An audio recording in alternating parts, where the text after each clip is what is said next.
Hi everyone, and welcome to today's episode of Piano TV, where we are going to be listening through 5 of some of my favorite Bach tunes. And if you have no idea who Bach is, we did a history video on him super recently, so be sure to check that out and get all up to speed. We also did another Bach video last year, some of you might remember this, called Bach in the Movies. And it was some choices that are really common in pop culture that Bach wrote. So what I wanted to do in today's video is choose different pieces. I didn't want to overlap the two videos at all, so that's like the pop culture video. This is just like the ones I think are my favorite. And since Bach wrote over 1,000, works and pieces, it's like, I don't know.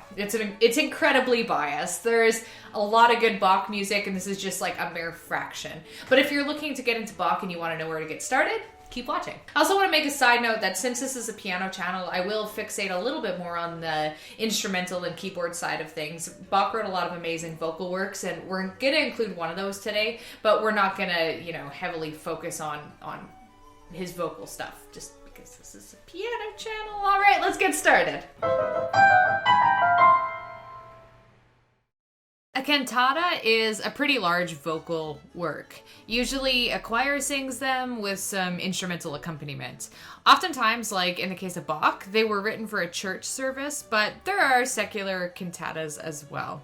Bach wrote a whole whack of them, nearly 200, which is an epic amount given that the average cantata is like 25-ish minutes long. So I figured for this list we had to address one of his cantatas just because they were such an important part of his output.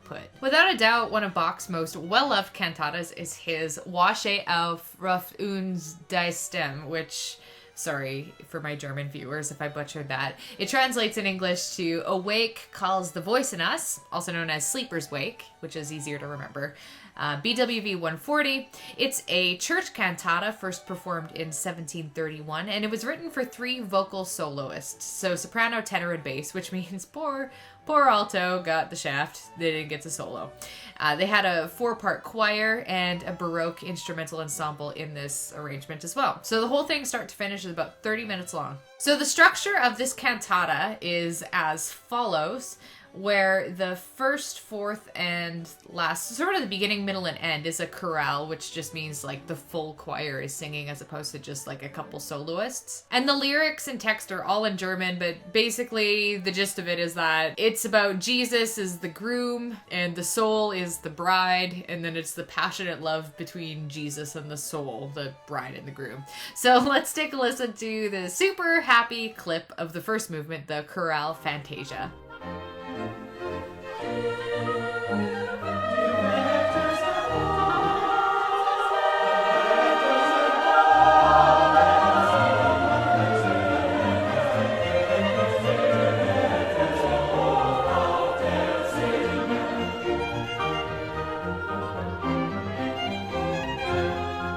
I could not in good conscience do a list of Bach's best music without including the Brandenburg Concertos. They're really famous.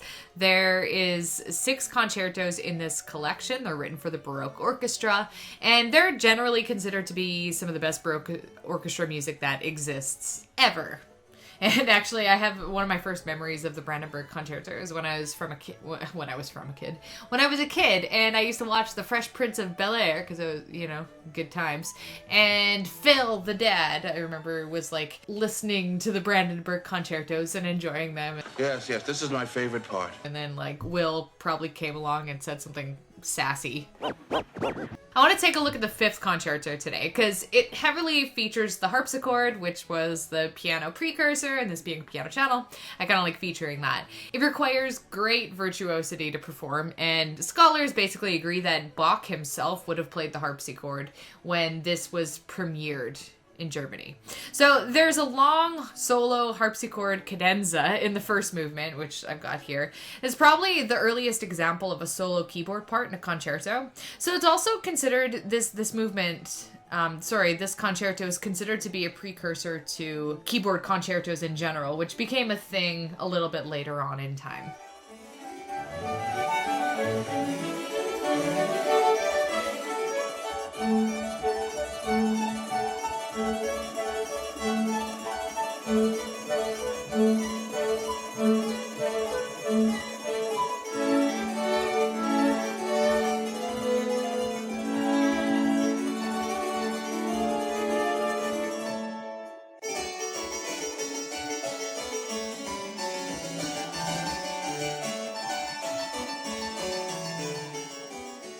Bach was a great organist, so naturally he wrote a bunch of great organ pieces.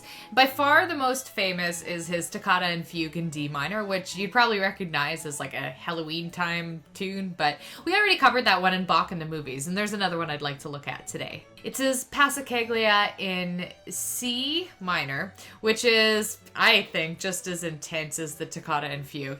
It was composed in the early years of Bach's career, somewhere between 1706 and 1713.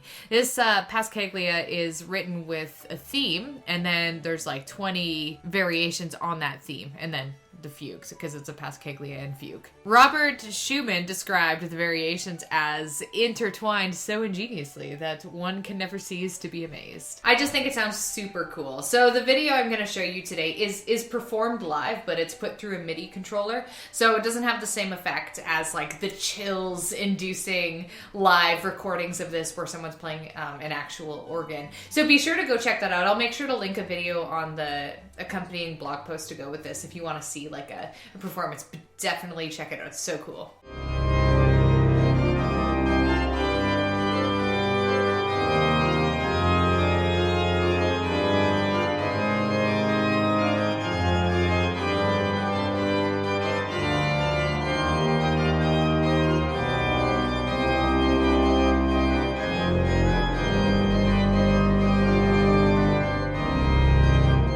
Bach's cello suites, which are written for solo cello, are like crazy, crazy difficult. But as we talked about in the video Bach in the movies, they're also really familiar, especially the prelude, like the opening movement from the first cello suite, which almost all of you will have heard, and we did feature that one in the other video. So they were probably composed somewhere between 1717 and 1723, and they're widely considered to be like up there with some of the best like classical music ever. Kind of an interesting story about how these cello suites exist in our modern culture today, because Bach sort of disappeared into obscurity, and even though he went through a bit of a romantic revival, his cello suites weren't revived until a 13-year-old cello genius named Pablo Casals? I think it's Casals. Until Pablo Casals decided to pick them up at a thrift store, and he loved them, and he was the first person to record them in their entirety, all 6 cello suites. He recorded all 6 cello suites in 1939, and since then they've become like a favorite. I want to take a look at another cello suite, one that isn't quite so saturated in pop culture that I thought you guys might also enjoy. So we're going to look at his 5th cello suite, particularly the Saraband. This Saraband was, it's really tragic. It was played by Yo-Yo Ma on the first anniversary of the September 11th attack on the World Trade Center, while the names of the dead were read. So it's a really sparse, empty, melancholic movement. It's one of the few movements that just involves like a single melody line instead of like multiple notes being played at once by the same cello. And I just love that. I love how a few well-chosen notes can still end up saying so much. Like this is a good example of Bach knowing when to hold back.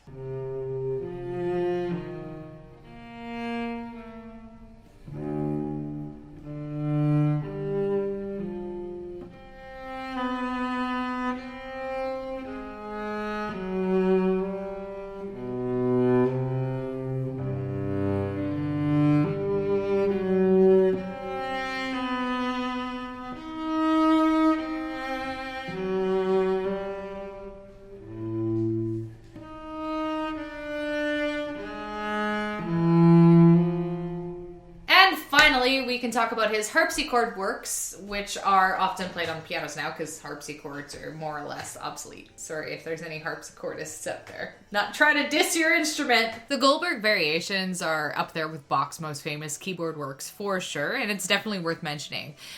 In fact, I recently did an entire video on the Goldberg variations, so if you missed that and you're like wanting to get into more Bach, definitely check it out. We are not going to feature one of these today just because I addressed them so recently and so in depth in a different video. We're going to look at another keyboard work, but this one definitely needed a shout out.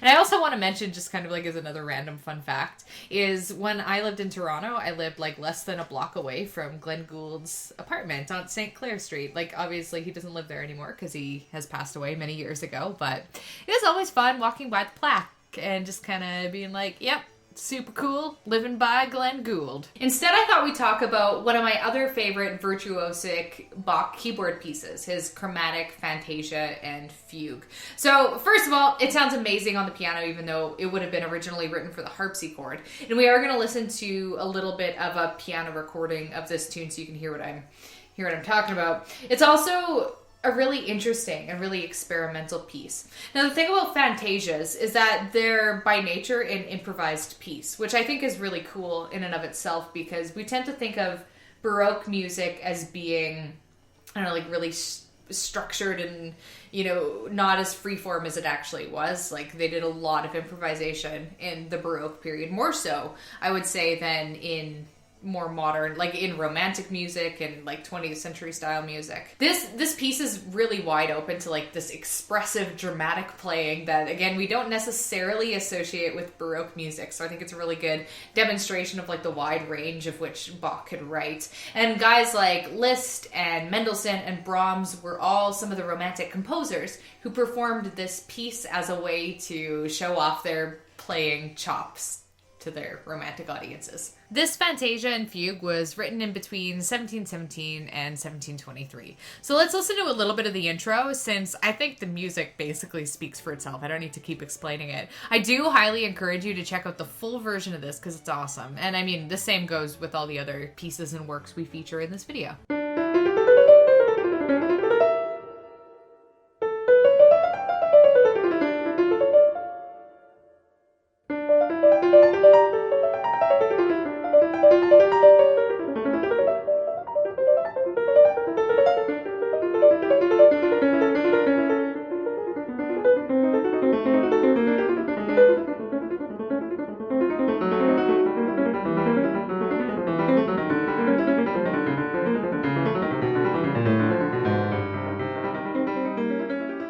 And that is all for today's video. I really hope you enjoyed it. I always like doing these kind of trips through like musical journey type videos. And if you have any ideas for other videos of this ilk that you'd like to see, be sure to leave a comment below. And like, I always enjoy reading your comments, and I read all of them, even if I don't reply to all of them. So thank you for everyone who helps make these videos possible. You can come visit me over on social media. I exist on Facebook, Instagram, and Twitter. And you can also come hang out on Patreon, where, you know, there's little goodies and stuff like that. I'll catch you guys in the next video.